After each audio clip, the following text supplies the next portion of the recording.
ഞാനൊരു സാധനം കാണിച്ചു തന്നാൽ അത് എന്താണ് എന്ന് ഗസ് ചെയ്യാൻ പറ്റും. ഇതാണ്.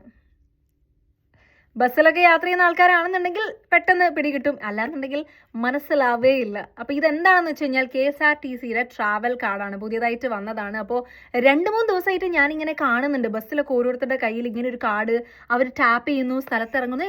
ഇതെന്താ സംഭവം? അപ്പോൾ തേടിയ വള്ളി കാലി ചുറ്റി എന്ന് പറഞ്ഞ പോലെ ഇന്ന് രാവിലെ കണ്ടക്ടർ എൻ്റെ അടുത്ത് വന്ന് ചോദിച്ചു, മോളെ ഒരു ട്രാവൽ കാർഡ് എടുക്കട്ടെ?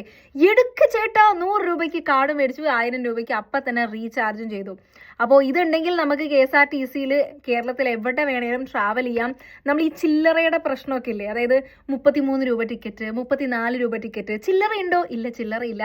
ബാക്കിയുണ്ടോ? ബാക്കി പിന്നെ തരാം. അപ്പോൾ ഈ ഒരു ചില്ലറ കളിയും ബാലൻസിന്റെ പ്രശ്നവും എല്ലാം ഈ ഒരു കാർഡ് ഉണ്ടെങ്കിൽ തീരും. കാരണം നമ്മൾ എവിടെയാണ് ഇറങ്ങേണ്ടതെന്ന് പറയുക, ടാപ്പ് ചെയ്യുക, കഴിഞ്ഞു, അത്രയേ ഉള്ളൂ.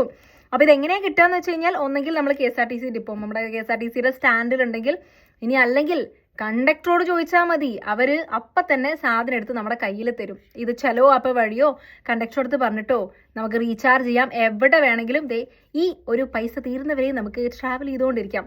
മിക്കവാറും ലിക്വിഡ് മണി കയ്യിൽ വെക്കുന്നത് ഇതേപോലെ ബസ്സിൽ ട്രാവൽ ചെയ്യുന്ന സമയത്ത് മാത്രമായിരിക്കും. ഇതിലും ആ പ്രശ്നം കഴിഞ്ഞു. It's a goodbye to liquid money.